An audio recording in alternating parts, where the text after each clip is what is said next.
제가 들려드릴 98번째 소설은요, 윤은길의 장마입니다. 윤은길은 단편, 장편을 두루 썼어요.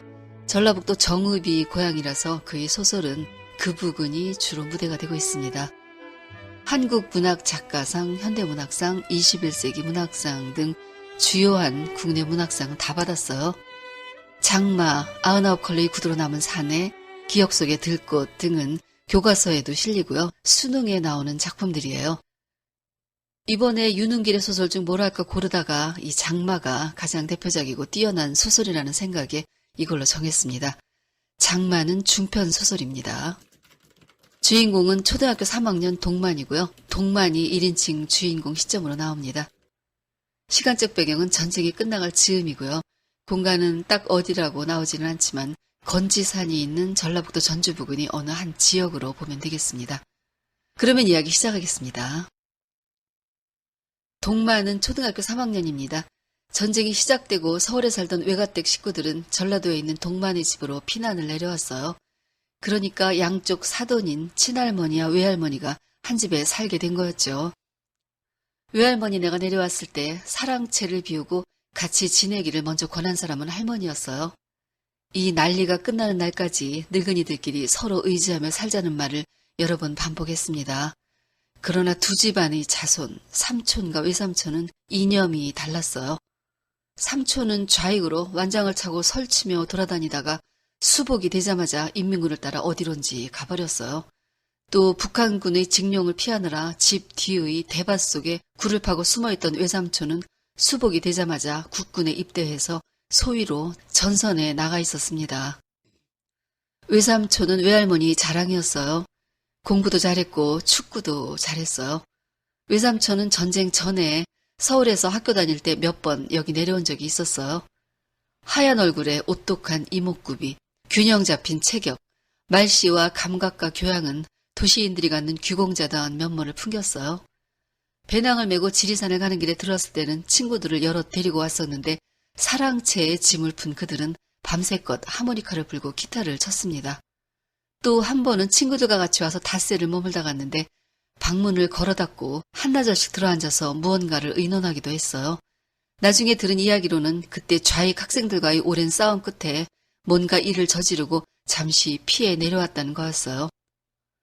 삼촌은 외삼촌보다 3살 위였습니다. 두 삼촌의 성격은 아주 대조적이었어요. 삼촌은 붉은 완장을 차면서 이런 건 자기처럼 못 배우고 가난하게 자란 사람이나 할 짓이라고 말하면서 3살이나 아래인 외삼촌을 존경하고 대우했습니다. 어쩌면 배운 사람에 대한 선방의 감정이 그런 식으로 나타난 것일지도 몰랐지만 좌익이 되지 않으려고 대밭에 숨어 지내는 젊은 사돈에 대한 배려도 있었어요. 하루하루 인민군의 우익 체포가 극에 달해갈 때도 동만이를 생각해서라도 또는 형님을 생각해서라도 라는 말을 하곤 했습니다. 그러나 외삼촌은 좀 달랐어요. 겉으로는 삼촌의 활달한 성품에 은근히 호감을 가지면서도 철딱서니 없이 덤벙거리는 사돈에게 붉은 완장을 차고 다니는 삼촌을 절대 믿지 않는 듯 해보였죠. 그 예감은 적중했습니다. 인민군이 물러가던 날 새벽에 삼촌은 사람들을 시켜 대밭에 있는 땅굴을 덮치게 했어요.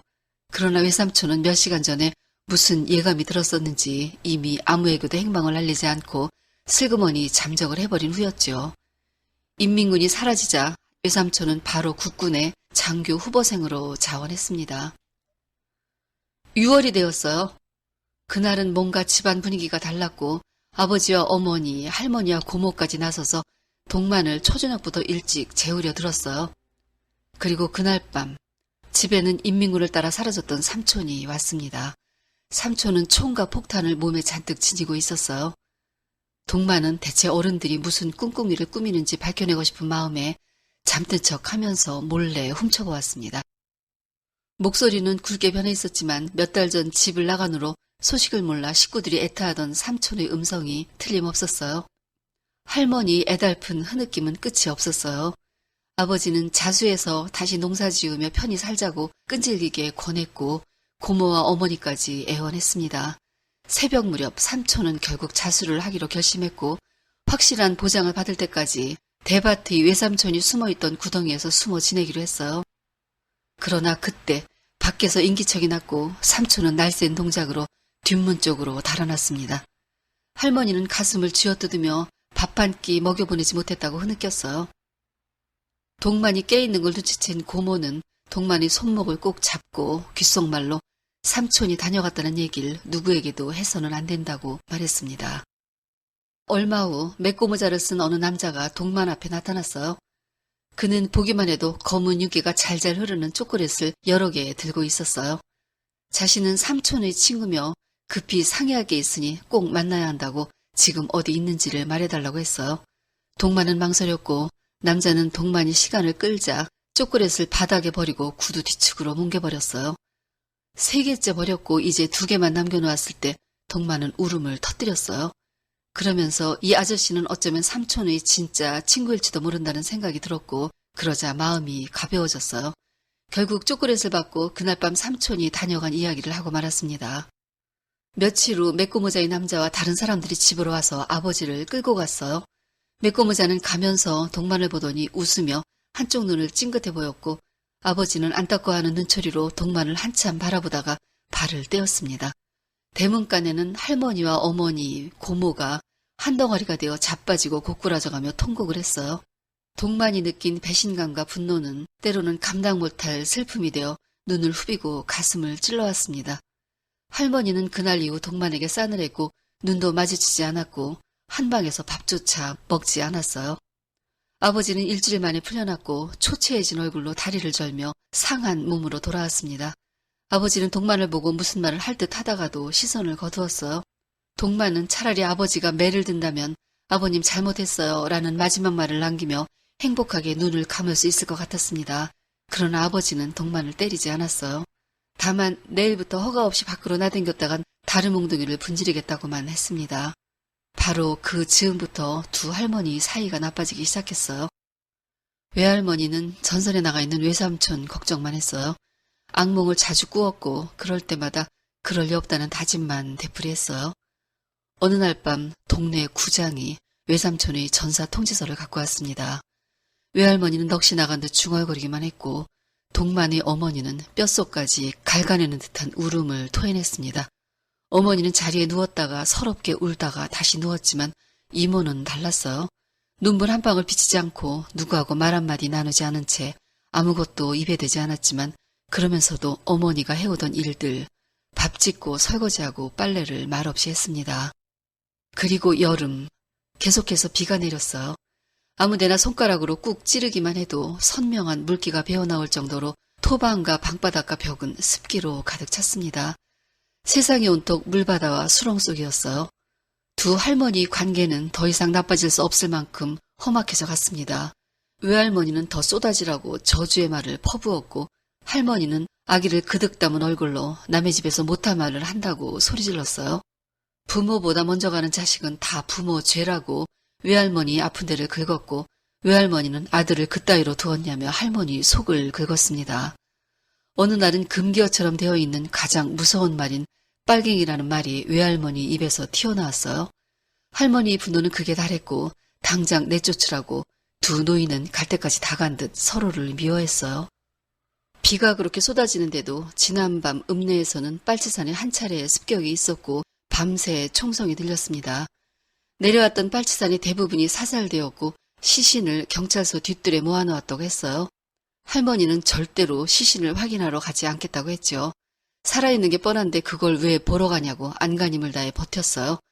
아버지가 다녀왔습니다. 아버지는 삼촌을 찾지 못했고 그건 좋은 소식인 셈이었어요. 할머니는 엉엉 울며 합장한 두 손바닥을 불이 나게 비비면서 수없이 큰절을 했어요. 하늘에 감사하고 땅에 감사하고 부처님, 신령님, 조상님, 터줏귀신에게 감사하다면서 이리 돌고 저리 돌고 절을 했어요. 할머니가 가진 소박한 신앙과 모성에는 집안 사람들 모두의 가슴 구석구석을 뜨겁게 적셨습니다. 그래서 할머니의 소망대로 그렇게 될 것임을 모두 믿기로 했죠. 지루한 장마는 계속되었고 그건 동만에겐 다행으로 여겨졌어요. 만일 들판과 언덕을 태우는 쨍쨍한 햇빛이나 정자나무를 흔드는 바람과 시원한 매미소리가 있었더라면 동만은 집안에만 갇혀 지내는 처지를 견디지 못할 것 같아서였어요. 어쩌다 비가 거치는 오후에 동네 아이들이 소리가 들리면 버림받은 자의 슬픔이 울컥 되살아나곤 했습니다. 그들 또래 사이에서 자신의 존재는 까맣게 잊혀져 가고 있는 듯 했어요. 그는 곧 문을 닫았던 학교가 열리기만을 기다렸습니다. 할머니는 기가 막히게 용하다는 소경 점쟁이를 찾아갔고 점쟁이는 삼촌이 몇 날 몇 시에 집으로 돌아온다는 답을 주었어요. 할머니는 희색이 만면해서 삼촌이 돌아올 날을 기다렸습니다. 그날은 하루하루 다가오고 있었고 장마는 그치지 않았어요. 기다리는 것에도 계속되는 장맛비에도 지쳐가고 있었지만 할머니만은 예외였습니다. 장롱 속에서 꺼낸 비장의 옷감으로 삼촌의 한복을 지었는데 집안에서 입기로는 한복만큼 의젓하고 편한 옷이 없다고 했어요. 또 삼촌이 즐겨 먹는 호박전을 하루만 지나도 상한다는 어머니 만류에도 불구하고 터무니없이 많이 부쳤고 나물을 묻혔고 상하기 쉬운 음식은 소금에 절이고 콩기름에 튀겨 단단히 갈무리에 두었어요. 없는 시골 살림으로 그만한 정도면 동네에 잔치를 해도 될 정도였죠. 항상 말이 없는 이모나 한때 빨치산을 저주했던 외할머니까지도 이왕이면 사돈네 집안일이 잘 되기를 은연중에 바라면서 조용히 지켜보고 있었어요. 드디어 그날이 되었습니다. 여러 날 겹친 피로와 긴장 때문에 아버지는 부항이 뜬 사람처럼 얼굴이 누렇게 되어 있었고 할머니는 대꼬챙이처럼 말라 있었어요. 그건 외가댁 식구들도 마찬가지였어요. 그날은 흐렸지만 비는 오지 않았어요. 동네 사람들이 모여들었고 집안은 잔치집처럼 북적였습니다. 다들 점쟁이 말 한마디가 이만큼 일을 크게 벌여놓을 수 있는 것에 놀라웠고 가족들 정성에 끌려서라도 삼촌이 돌아올 거라는 격려의 말들을 했습니다. 점쟁이가 말한 진시가 시작되는 8시가 되었어요. 모두 흥분하고 초조했지만 아무 일도 없이 9시가 지나고 10시가 되었어요. 아무 일도 없자 사람들은 돌아갔고 식구들은 늦은 아침을 먹었습니다. 할머니는 삼촌과 겸상을 하겠다고 밥을 먹지 않았습니다. 할머니에게 중요한 건 아무 날이지 아무 시가 아니었고 아직 그날 하루는 창창히 남아있었어요. 그때 마당에 있던 강아지가 으르렁거리기 시작했고 단밖에서 들여다보고 있던 사람들이 소리를 질렀어요. 마당 한복판엔 놀랍게도 사람 키보다 훨씬 큰 구렁이 한 마리가 기어오고 있었습니다. 그걸 보자마자 할머니는 기절을 해버렸어요. 단밖에 있는 애들은 돌을 주워 구렁이에게 던졌고 그걸 막은 사람은 외할머니였어요. 모두들 북새통이었지만 단 한 사람 외할머니만은 놀라우리만치 침착했습니다. 외할머니는 서리빨 같은 고함을 쳐서 아무도 뱀에게 해코지를 못하게 했어요. 구렁이는 천천히 기어서 감나무를 올라가 몸을 칭칭 감고 있었습니다. 외할머니는 조금 더 두려워하지 않고 감나무 밑으로 갔어요. 모두들 숨죽이고 그 광경을 보고 있었습니다. 외할머니는 구렁이를 향해 먼 길을 찾아온 삼촌에게 이야기하듯 말을 했어요. 집안일을 못 잊어서 찾아온 것을 치하하고 자네 모친 기력도 여전하고 식구들도 잘 있으니 집안일은 염려 말고 자네 가야 할 대로 가라고 말했어요. 구렁이가 꿈쩍 앉자 울타리 밖에 있던 한 안악이 할머니 머리카락을 태워 냄새를 피워야 한다고 말했습니다. 외할머니 명령으로 고모가 기절해 누워있는 할머니 머리에 빗질을 해서 한 움큼의 머리카락을 얻었고 돌의 소반 위에 호박전과 고사리 나무를 포함한 몇 가지 음식을 차려 감나무 밑에 놓았어요. 그리고 상 위에서 머리카락을 태웠습니다.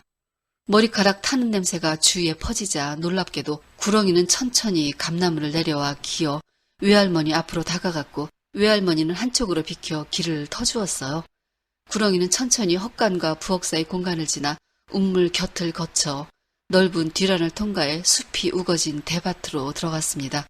장마철에 무성이 돋아난 죽순과 대나무 사이로 완전히 모습을 감추기까지 외할머니는 운물 곁에 서서 편안히 잘 가라는 마지막 당부의 말로 배웅했습니다. 서너 시간 후에 할머니가 깨어났어요. 할머니는 방 안을 휘이 둘러보면서 정말 오랜만에 집에 돌아온 사람 같은 표정을 지었습니다. 그리고 갔냐고 물었어요. 고모에게서 이야기를 자세히 들었습니다. 할머니는 외할머니를 큰 방으로 청해 마주 앉았어요. 손을 내밀었고 그 손을 할머니가 잡았습니다.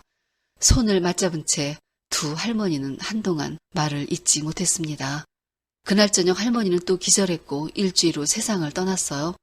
임종의 자리에서 할머니는 동만의 손을 잡고 지난 일을 용서해 주었습니다. 동만에게 그 여름의 장마는 지루하고 길었습니다. 소설은 여기서 끝입니다. 이 책은 어린 아이의 눈으로 본 이데올로기 비극을 보여주고 있어요. 우리 민족은 그 뜨거웠던 한 시대를 이념으로 갈려 싸웠어요. 그건 민족의 싸움, 동네의 싸움, 한 집안에서의 싸움이기도 했죠. 이 비극적인 가족의 일, 정상적인 사고로는 견뎌낼 수 없는 비극을 이들은 겪었고 견뎌내야 했습니다. 이 소설은 무척 토착적이에요. 점쟁이, 구렁이, 그 음산한 분위기는 동족 상잔의 비극을 구체적 실체를 써서 부각시키는 듯 하죠. 여기서 저는 두 할머니 화해가 오래 남았어요.